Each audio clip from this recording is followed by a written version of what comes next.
Hi, everyone. Welcome to the Guardian Connection with me, Gayla Akashana. I'm absolutely ecstatic to be here and to just share this time with all of you. I'm a little bit nervous. I'm sure we all go through that when we're doing our firsts and listening to spirit when we get our nudge to do so. So I thought today, just to start everything, because it is my first show, that we could just kind of find out a little bit more about me, what I do, because I do quite a different allotment of things. And I wanted to share with you guys my story in when I was a kid and how spirit would really interact with me in ways that I knew I had a gift and how I was different. And then some really pivotal pieces in my life that made me who I am. So just welcoming and saying hi to everyone that I can see on there. Awesome. Welcome to the show. So I wanted to just let you guys know what I do. I am a multi-dimensional intuitive. I am a medium. I am also a master and clinical herbalist. I do alternative and holistic health practitioner. I am a sound therapist. I also have a card deck that is just in the midst of doing its second printing so that I can get that out to you guys as well. I do lots of spiritual counseling sessions, and my passion for all of it comes for just being of service to humanity. And I've known that I've wanted to serve and to help people feel hope in no matter what it is that they're going through. And so just to share little bits of being kind of an animal communicator and where spirit first talked with me. I remember I used to travel a lot between the UK and Canada. And one funny kind of piece was I remember being here in Canada and walking amongst, and the trees were like, oh, hey, like, and they were talking to me. Okay, again, I know as a kid, we have very vivid and active imaginations, but trees have always been very sacred to me. And I used to visit all the time at different places. And whenever I would go somewhere else, I would always connect with the trees. So as I was walking, I just remembered the trees kind of telling me things like that they remembered or knew about me. And I'm like, how would you know that? Like, I haven't been here before. And then they were explaining to me how the trees that knew me back home were telling them about me and that I was coming. And I thought, okay, I'm clearly losing my mind. I think at this time I'm probably in grade 3 or 4. And as I'm talking with them, I'm like, okay, well then, me being the smart ass that I am, I had to challenge it. Okay, so why? Like, how do you know this? And explain it to me. And they were telling me how they have this kind of root system that comes out through them, and there's this mass that connects them all, and that way they're able to talk with each other for very long distances. And I'm like, okay, well, this is really cool, thank you. And hi everyone kind of thing. And as I got older, I remember talking about this and people going, oh, that's not true. That's not how they do it. And I thought it was really funny that a few years ago, they actually made it public and said, oh, look at this news thing that we found about it. And that in research, we found that there's actually this fungus at the end of the roots of trees that connects them all, and that they're able to communicate through it. So I was like, yay, one for me as a kid. So I've had some really fun kind of experiences like that. Also being, really connected to nature, but animals as well.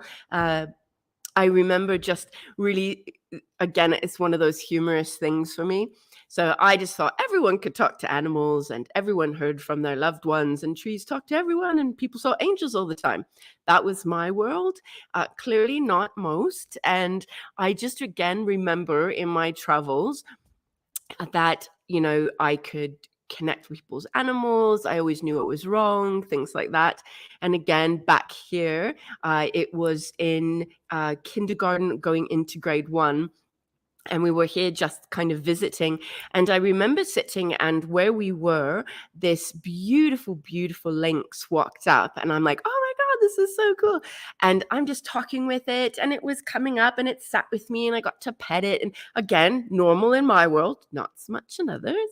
And I just remember these people that walked by started freaking out and panicking, like, oh my God, you need to get away from this. It's like dangerous. And they started screaming, and I could feel this beautiful creature starting to get anxious. And me as a child, I'm confused as to why everyone's upset. Anyways, they started to come towards me thinking they needed to protect me. And I'm literally doing this to the animal. Again, people's, ways they respond to things they don't know. But that was another introduction for me. And I remember just looking at them like, why are you guys all freaking out? We're good. We're friends. We're all good.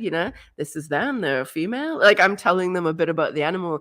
And I just remember that they couldn't hear the logical part of me as a child explaining it to them, because as a child, as I'm sure many of you very gifted empathic beings are, when you were children, not a lot of people took you seriously. So I just remember that panic. And it was in that moment that I was like, oh, I guess people aren't used to this. And I should probably start doing these kinds of things in a little bit more secret and not being so public about them, because clearly it's really upsetting them. So those are just some fun little weird things about me when I was a kid, and just how, I got to experience some really beautiful moments.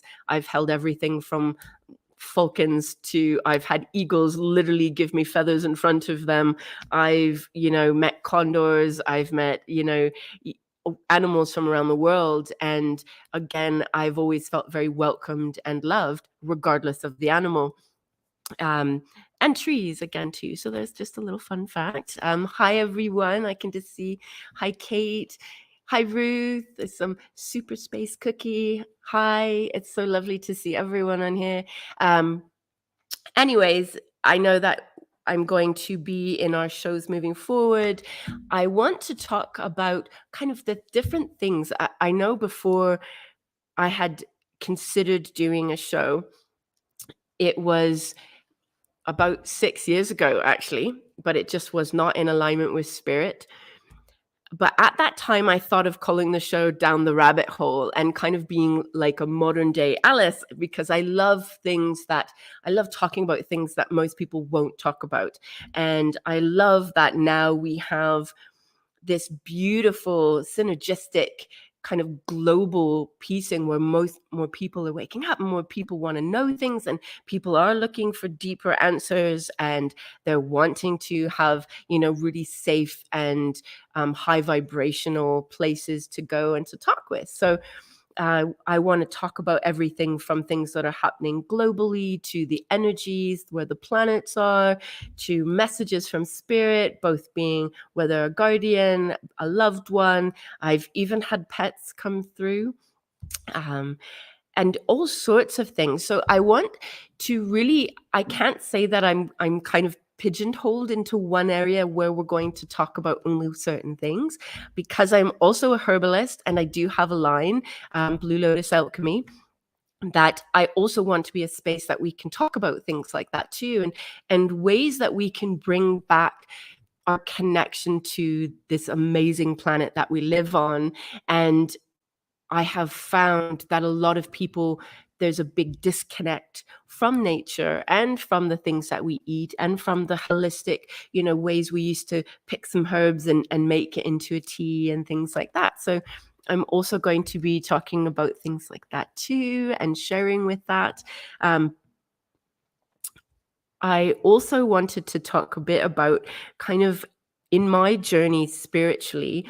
I grew up kind of very differently, where I had the support from one side that was, Celtic and Druid, and this is what, the magic of the world can be, and connecting with nature, and, what those roots are. And then I had this other component that was very Catholic and more religious in its belief system. And so I would often have to navigate between the two worlds.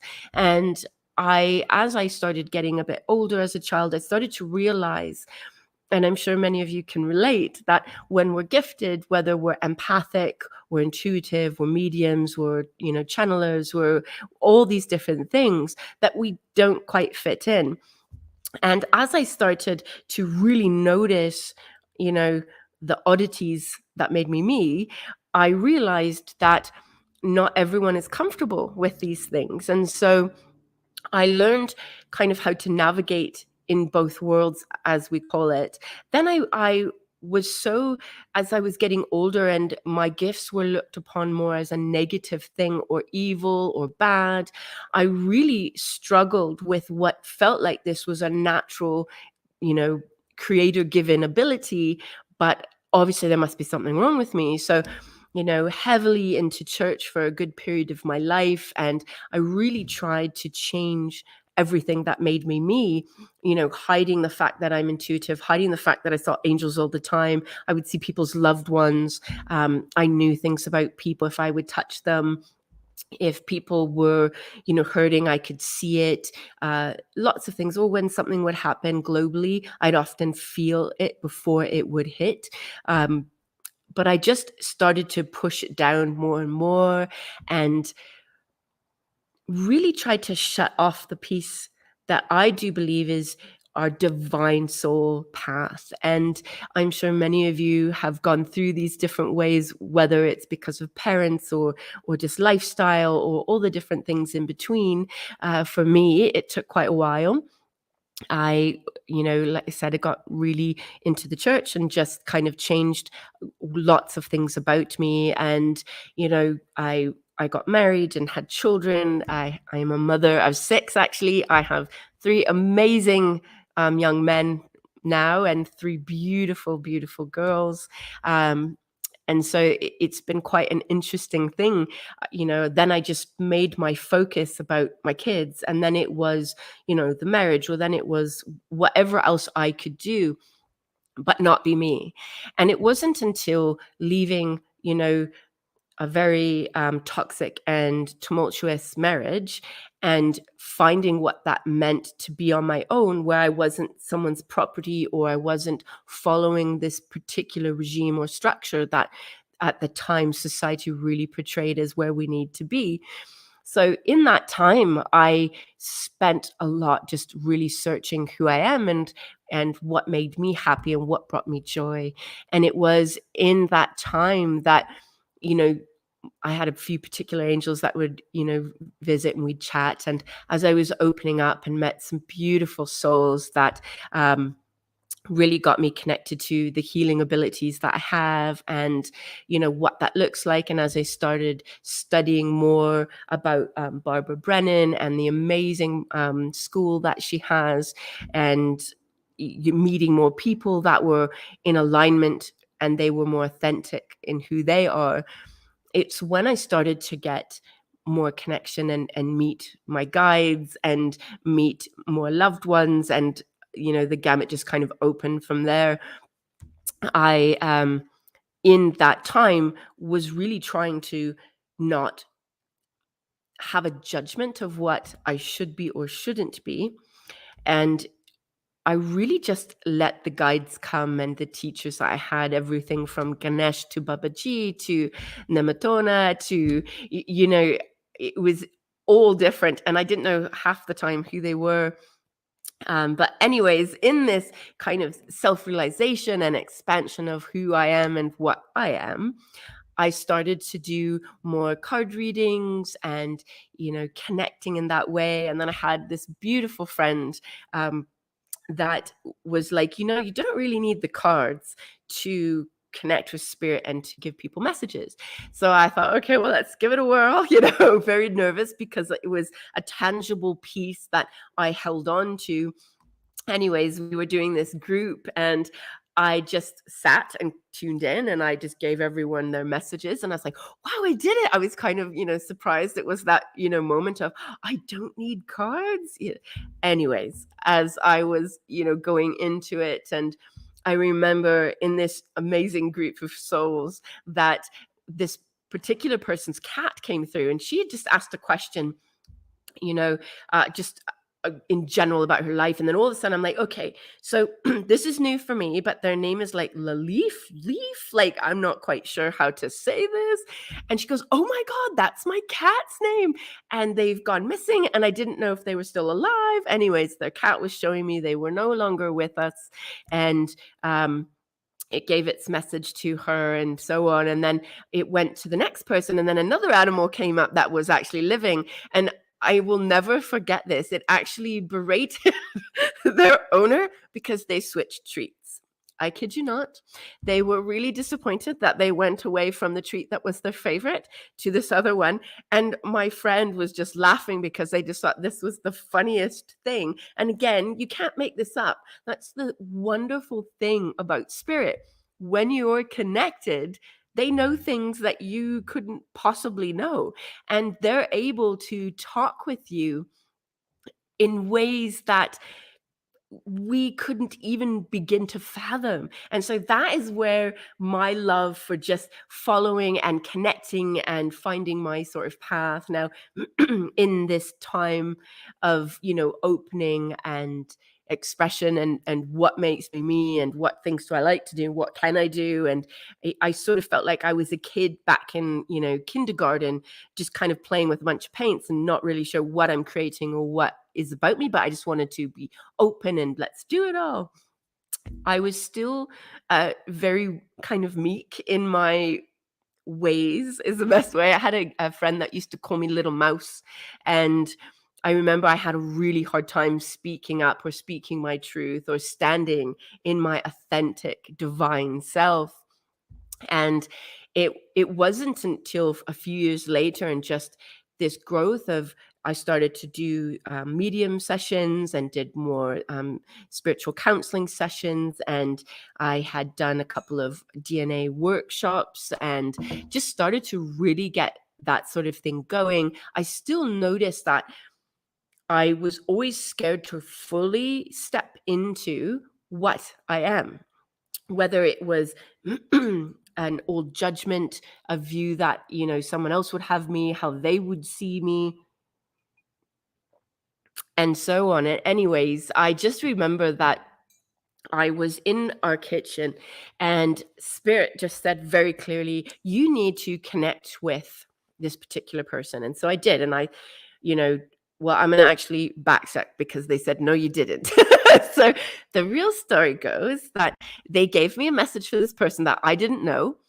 And I'm like, I am not going to do this because this is ludicrous. And they're going to think I'm an absolute loony. Okay, so that's day one. Day two, they asked me yet again. And I'm like, not going to happen because I don't know them. And this would be the weirdest thing ever. So again, just doing my thing. Day three hits. Now, not only did they keep me up all night to keep at me, but in the morning, I woke up and I'm like, okay, seriously, I don't think I can do another day of this. And clearly, this is something you really feel strongly that I can help with. And I just thought, okay, well, here goes. Let's just give it a whirl. So I remember picking it up and sending this message to someone I've never met, do not know them at all, but we had a mutual friend. So I'm like, hi, so-and-so, my name is, you don't know me and you probably think I'm crazy, but here goes. And I just gave them their message from Spirit. Well, at this point I'm thinking, great, well, this should be fun.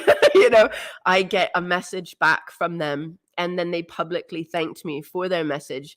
And they're actually an amazing healer that works globally. And what was really cool about this experience was that confirmation. And they were sharing their story of how actually they had given it 3 days, I believe it was, to kind of get a big sign from Spirit. And if they didn't, they were actually going to leave the path that they were doing and go back to something more mundane. And I'm like, holy crap, like had I not, I literally skidded in on that last day to get that message. So I'm thankful that, I actually did listen this time, but we became friends through that. And so, move forward a couple years, I'm now doing a workshop with them and kind of sharing what Spirit's showing me. And I have the gift of light language and they also speak it. And I've never heard another person who had that gift. I mean, when I was younger, I was told that it was speaking in tongues. And I thought, oh, okay, well, that's still cool. But I noticed it would only come up when something negative or when someone was hurting or in danger or things like that. Like it would just naturally come up. And it would be like a warrior sort of an energy is the only way I can describe it. Or if someone was, really hurting, it would come really, with just an impact of type of energy that would surround that person. So as I'm doing this workshop and I'm working with them, they mentioned that they lead this group and do a, a, a retreat with ayahuasca. Now, again, I had never heard of ayahuasca. I didn't drink, don't do drugs. Like, again, just kind of a weird thing for me. So as they were talking about it, I heard spirit so loudly say, "You have to go." And I'm like, oh boy, here we go. I'm like, okay. So I'm telling them, like, well, apparently I'm supposed to go, and kind of made a joke about it and didn't actually think I would get there.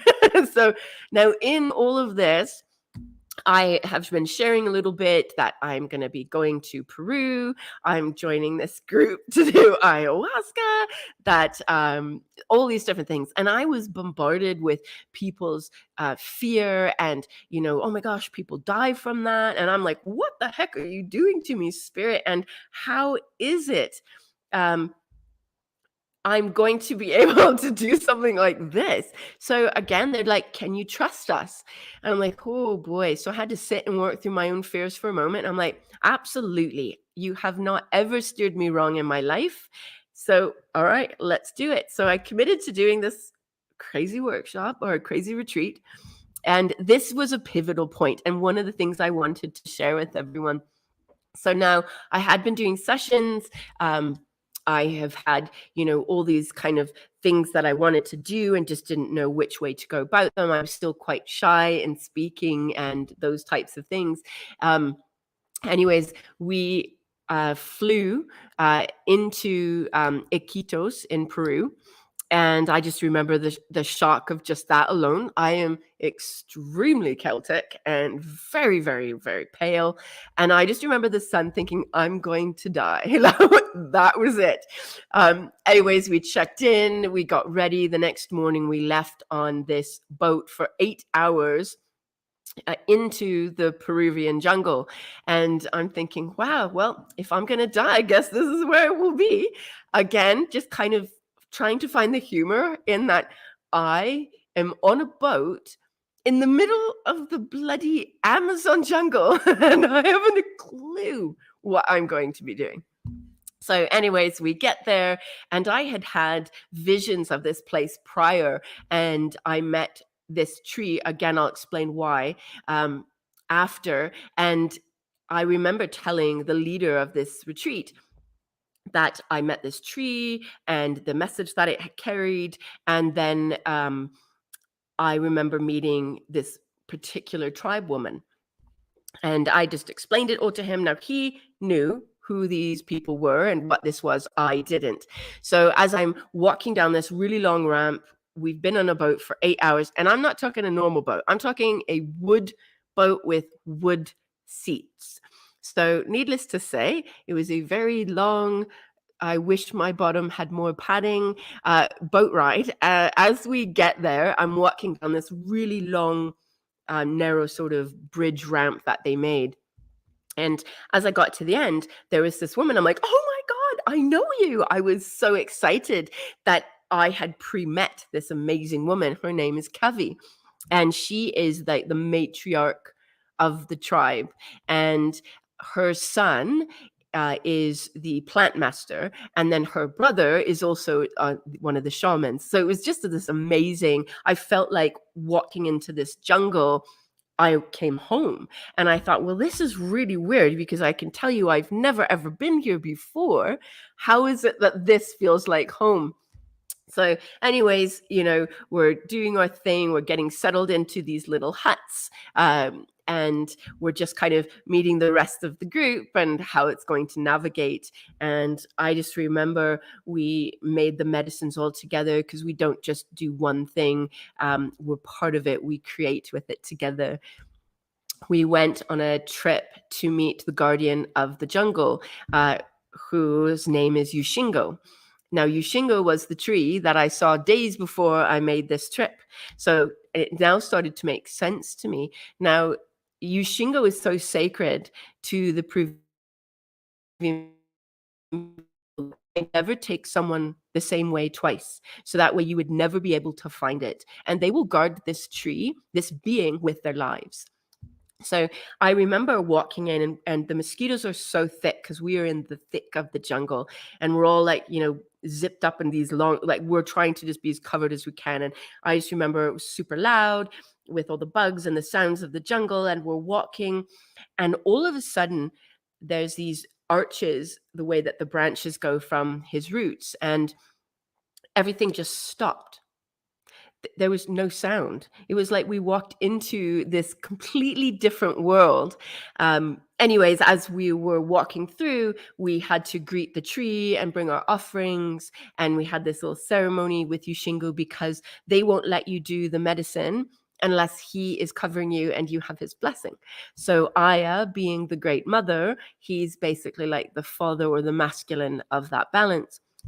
So after we did our ceremony, we were anointed and we did our stuff, we came back and we got prepped to do our journeys. So I will share more stories about that later and just, what that was. I am a passionate advocate for sacred plant medicines, and it's what started me on my journey to travel the world and understand why, indigenous people do and use what they do. And I have worked with, everything from iboga to, ayahuasca to peyote to the list would be just long, and connecting with each being and what that sacredness is about. So I also now lead retreats into Peru, and we do sacred medicines and work with the amazing and beautiful Shipibo people. If that's something that calls to you, do reach out to me because I am planning on taking another small group, hopefully this November. Again, this trip was so life-changing for me that how it was explained to me by spirit is that ayahuasca works with you.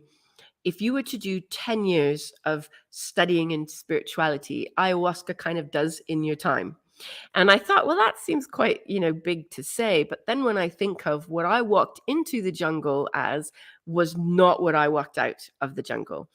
And those ceremonies taught me so much and opened up. I learned my soul name. I met my soul family. I found out what my purpose being here is.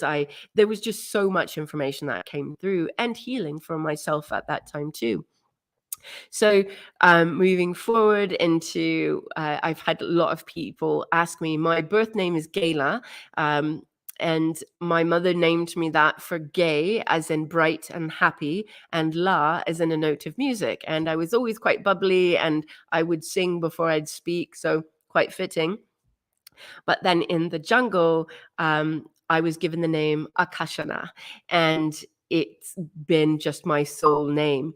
When I was given my Shipibo name after going through the shaman's death and doing lots of different things, working with them, my Shipibo name is Kavi. So that same woman that I had a vision of and met before I went into the jungle, I was given her name, which means unlimited. And when I was in Peru, I really didn't hold anything back. And I remember this beautiful, soul was just like, okay, like, just do it. Don't think, don't overanalyze, just be you. And never in my life was I ever given that okay. I was always, oh, you're too much, or too this, or don't do that, or well, not so much on that area, and oh, you can't talk to people about this, and or they'll think you're weird. There was so many things that I could just hear and felt and had to process in this time. And I thought, you know what? I am just going to let it go. And here I am. I've showed up. Spirit, you told me to come. I'm here. Let's do this. And I was doing things I didn't even know I could do. And in it, I could see people's journeys, which is why I also now do them. Uh, I was able to see areas on their bodies that had blocks. I was able to see past life traumas where there would be an anchor in this one that was still causing a repetitive pattern. There was just so many things that came up, and, people's loved ones and people's guides, and which angels were, connecting to who. And it was life-changing. So for me, that was a huge pivotal moment that got me going on this next sort of step. And I know I will come back to different stories about it throughout my different podcasts, but I wanted just to let you guys know, just a little bit of kind of a bit about me and what got me to where I am. I was life-changing, and it was what got rid of the little mouse and really brought forward my voice.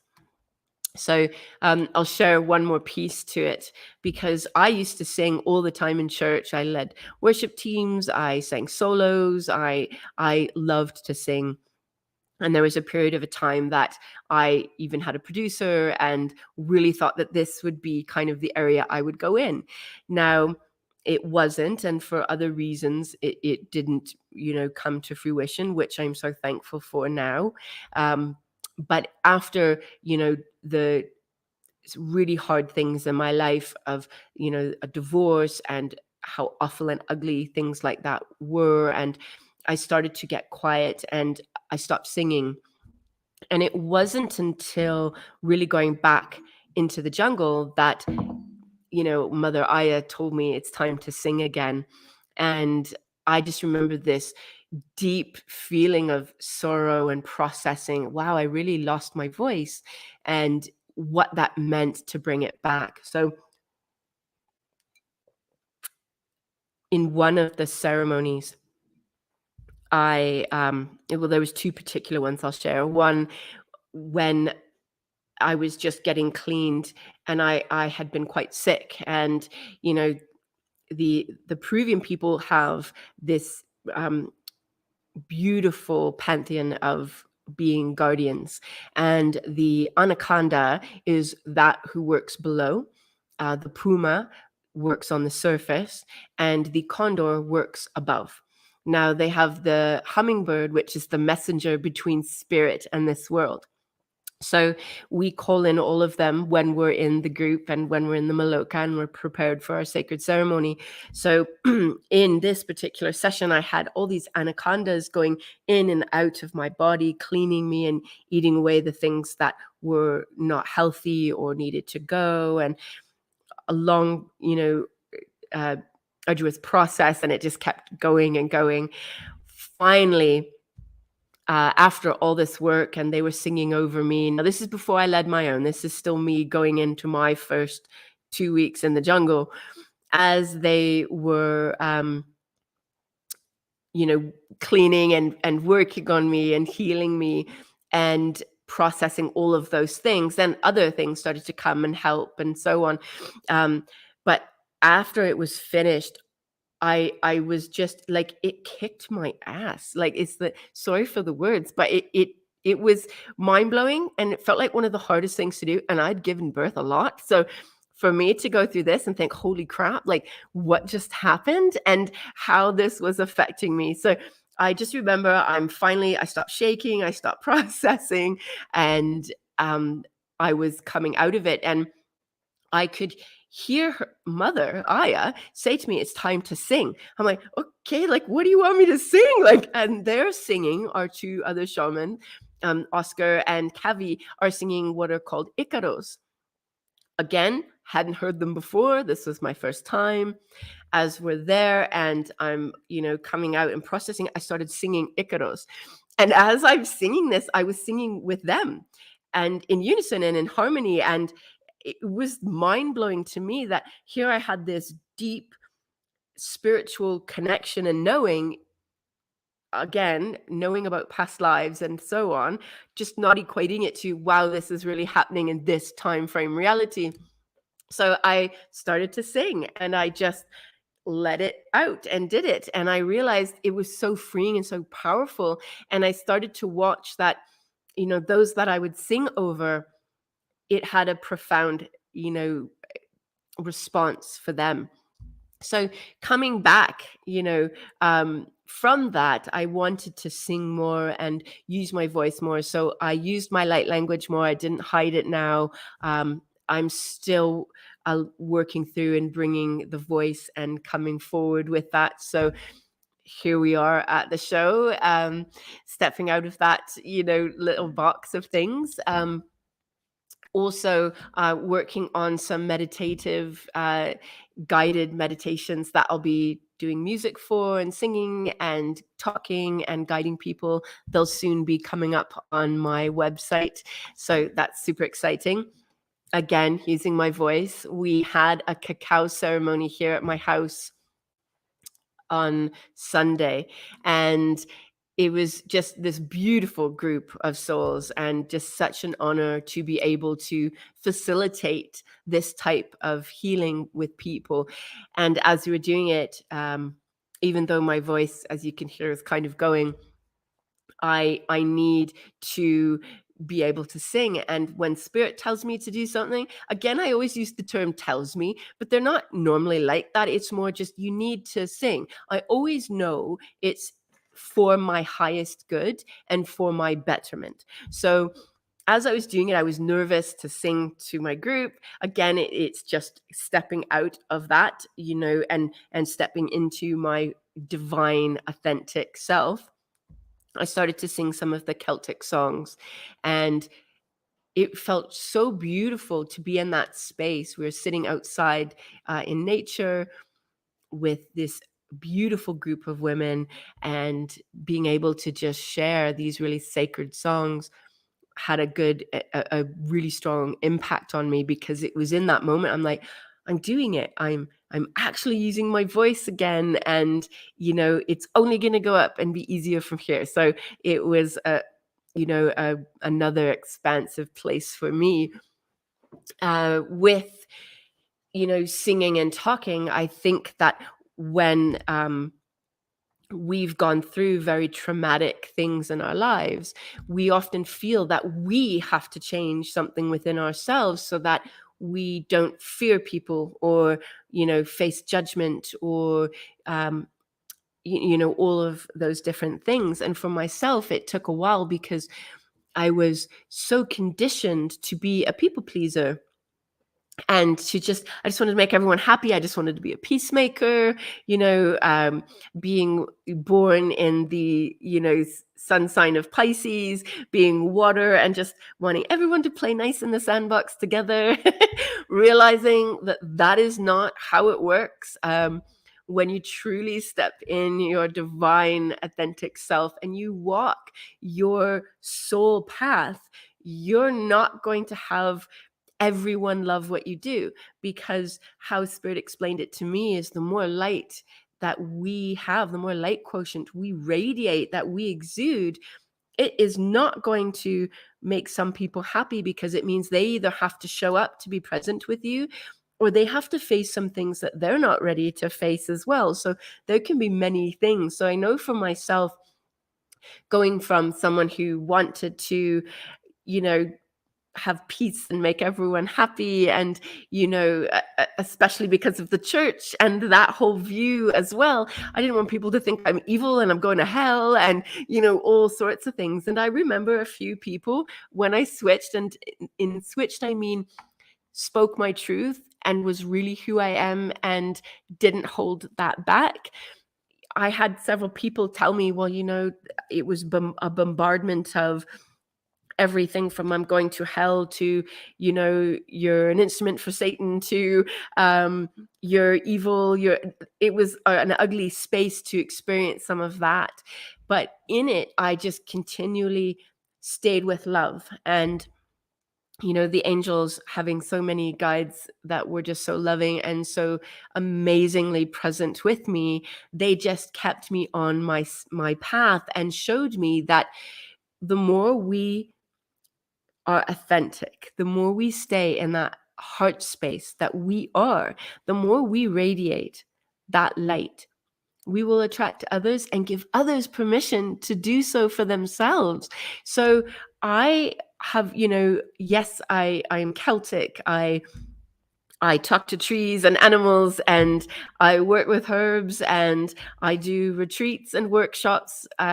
My passion is circle work, bringing that sacredness back, connecting people to the beautiful world we do live in, despite some of the nasty things happening in it at this time, and helping people step into their authentic self and freeing them from things that have been a burden or a weight that they don't have to carry anymore. On top of that, my other passion and piecing, being here with all of you today, is, empowering us women to really stand in our sacred divine feminine and what that really means. And also helping men stand in their sacred divine masculine and really bringing about the marrying of the two. So I've been asked a lot why the show's called The Guardian Connection and why my line is called Blue Lotus Alchemy. So just to give you the little gist of it, the Guardian Connection is because I work with guardians, and I am of, for, and in the light, and I serve the light. So for me, it's really important that what we're connecting with, what we are about, is for the highest good and radiates that highest good energy. So guardians are that. The other part for my name of my company and the line of organic and herbal products I have, and the work I do, Blue Lotus Alchemy was something that, and I'll share a story about that at another time too, but it was back when Isis and Osiris were ruling together in Egypt, which was Kemet back then. And she being divine sacred feminine and him being divine sacred masculine, they were equal, and they were married as one, and the balance of things were equal. And that's where you see a lot of the blue lotus, because the blue loti represent that equal harmony and what harmonics really means when we're both regardless of what you resonate with, what you're carrying at this time, but your soul's level, when you stand in your sacred, divine, authentic self, it's a very powerful thing, and it radiates generations above, generations below. And so when I wanted to really bring this piece together, my line actually used to be called Angelic Alchemy, because I worked with angels and I did a lot of angel reading. And then, like I said, I started to connect more with more different guardians and getting more, into that. I was given this, dream or vision to start making some of the herbal teas that I did for my clients when I do sessions, to actually make it for people. It took me years, and the company only, the product line only just kind of birthed during COVID. And I really felt it was time to change the name so that Blue Lotus Alchemy really emanated and radiated what I'm about. I love angels, do not get me wrong. Celestial guardians are wonderful. But I wanted something that also really shone forward in what my work here, and helping people, like I said, stand in their authentic self and work with circles and bringing that sacred connection back to things. Just such a powerful, powerful space. I get to see so many beautiful souls here, and I want to say hi to you, to everyone, but there's so many. So hi everyone. It is just so honoring. I'm humbled that you've all showed up just to kind of hear a little bit about my story, and I hope it's just giving some excitement to some of the things that we're going to be talking about. I look forward to doing messages with you and what that will look like. And all of what that entails. So, I'm trying to apparently do 2 things at once, which is a fun place for me. I used to shut electronics down. Another kind of, I'll share a little story with you after we have our little break. But electronics and I used to always say I'm electronically challenged.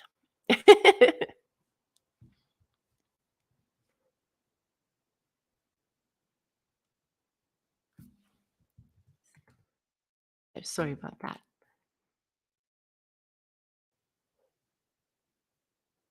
As I'm just learning how everything works and how to go about all of it. You have to bear with me in just navigating this amazing new space. And go back where I can see everyone's comments.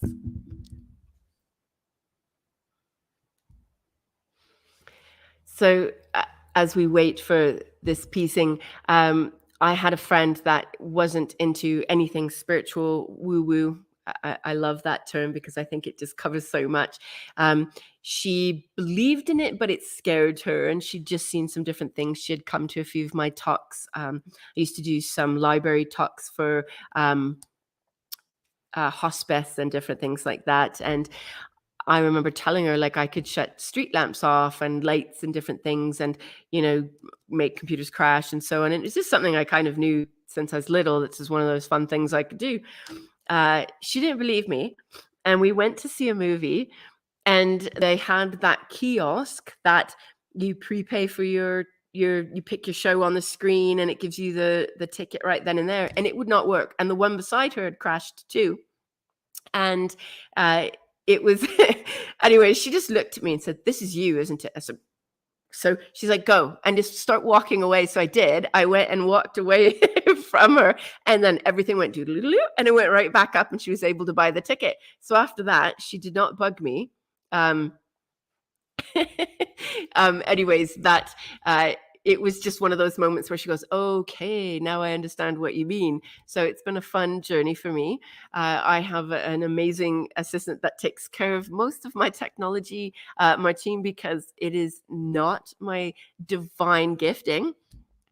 Anyways, I just wanted to give a little shout out to my sponsor, just a beautiful soul that is radiating and standing in her authentic self.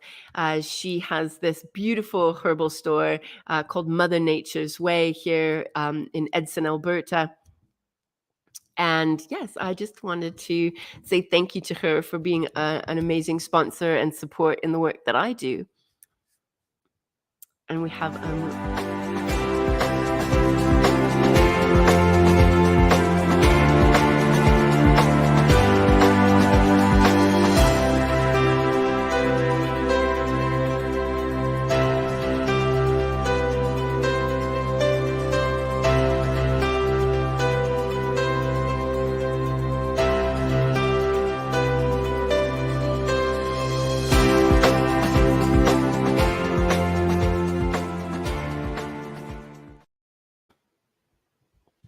that was awesome. Anyways, I wanted to backtrack before because I love just connecting and sharing with all of you that when I was saying another piece that was very pivotal for me in my session and time with ayahuasca in the jungle was I am an actual shaman. And I know that that term is often used in different cultures. I found it emanates for me just more medicine woman and natural teacher and circle worker and things like that.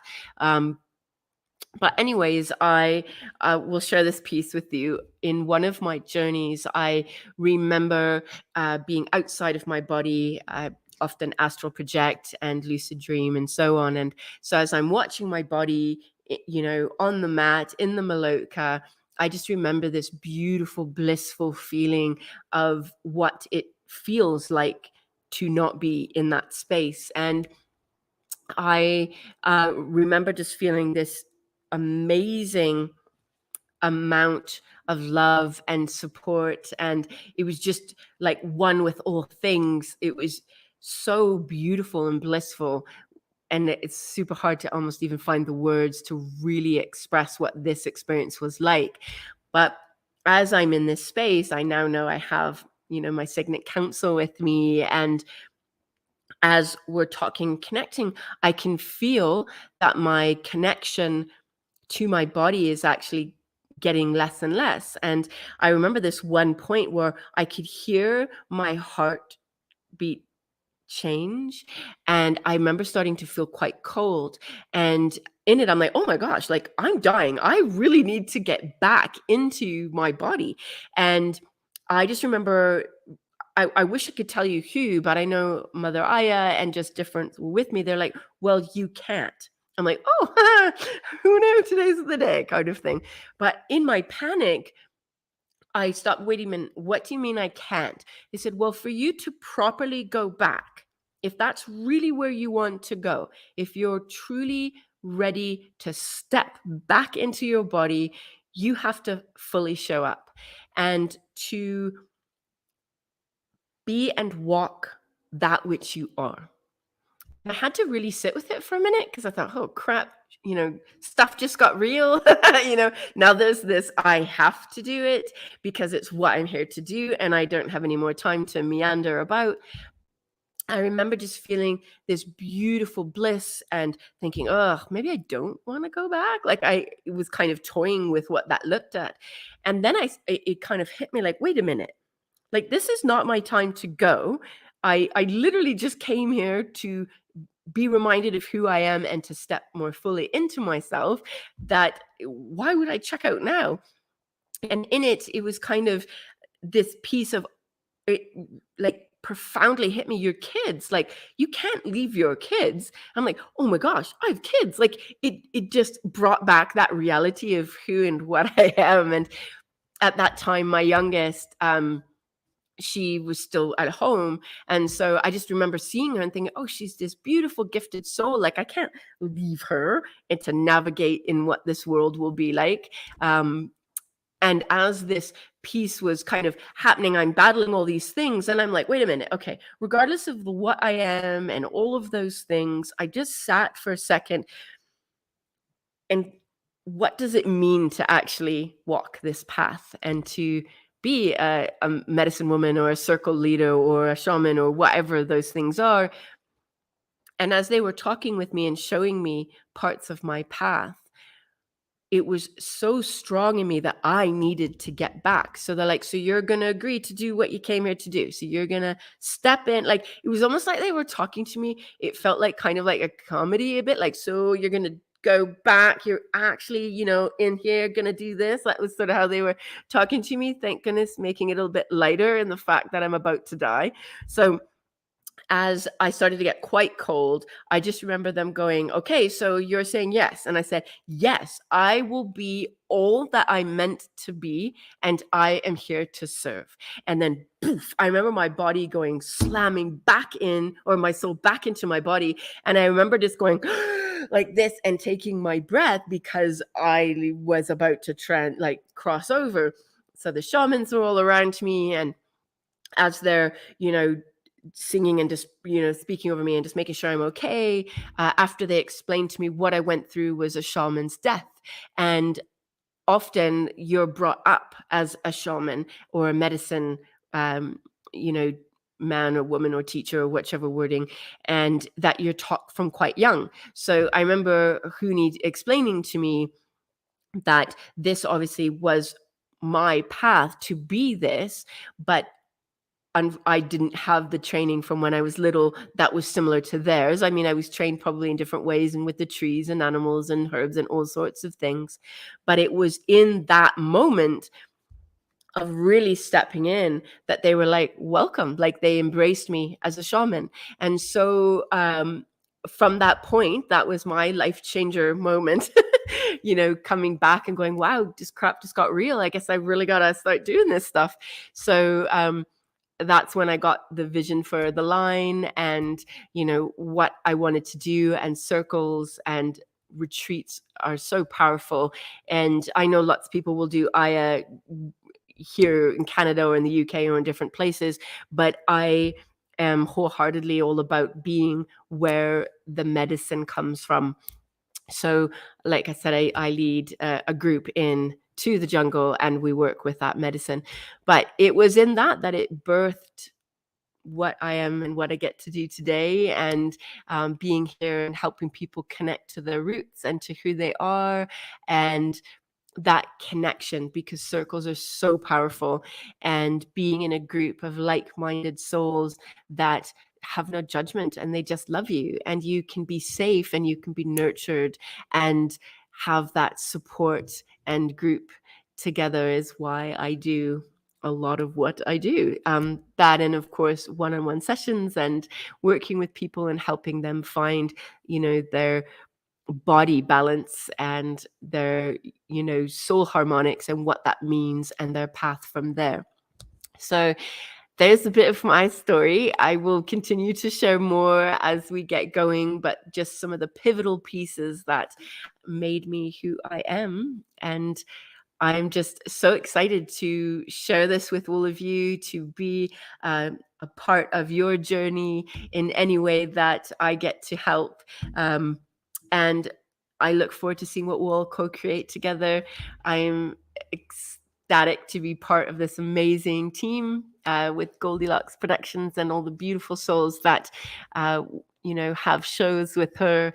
And just for everyone who showed up today to just be present with me, to hear about my story and what makes me me, I guess. And yeah, there's just so much gratitude. So thank you to all of you. I wanted to share one thing that I had written down that was really profound for me.